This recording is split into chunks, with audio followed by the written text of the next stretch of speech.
Tennessee Senator Marsha Blackburn hasn't forgotten when Taylor Swift called her out in 2018.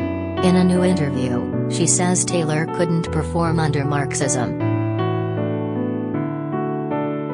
Tennessee Senator Marsha Blackburn, 69, used Taylor Swift, 31, as an example when describing what she thinks restrictions would include in a Marxist government in a bizarre, new interview with conservative outlet Breitbart on Thursday, July 8. Marsha accused the left of trying to change country music, and make it woke, and she said that she regularly tells entertainers, if we have a socialistic government, if we have Marxism, you are going to be the first ones who will be cut off, because the state would have to approve your music.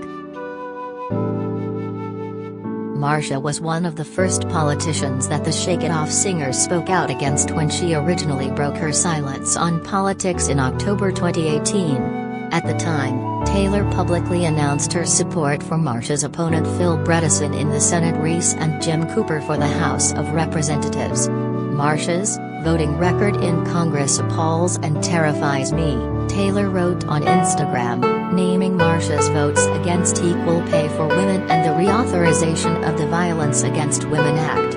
While Jim won his race, Marsha defeated Phil, and her term will be done in 2025. In 2019, Taylor dissed Marsha in the Netflix documentary Miss Americana, when she called the senator, Donald Trump in a wig. It seems like Taylor's call-out really left an impact on Marsha, because she jumped right to her as an example of an artist who would supposedly be silenced by a Marxist or socialist government.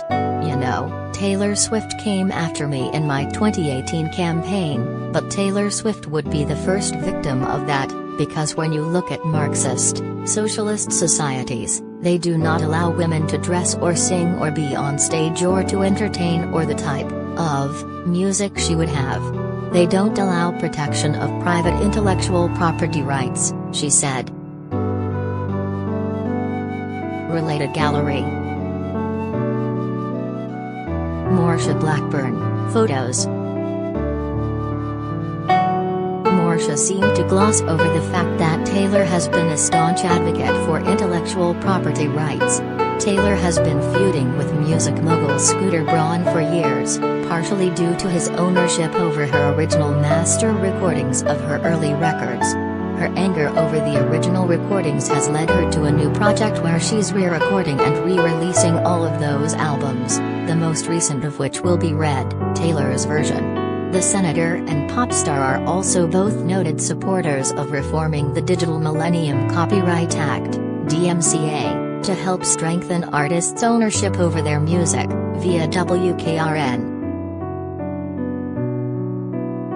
The clip of Marsha ended with her showing support for conservative voices in the music industry and hoping that Republicans' messages can reach artists. My hope is that the message is resonating with a lot of people around them and thereby with them. We have some incredible voices in the music industry, who are good, solid, God-fearing, freedom-loving, flag-waving men and women, and I am grateful for them every day, because they truly are a role model for so many millions of Americans, she said.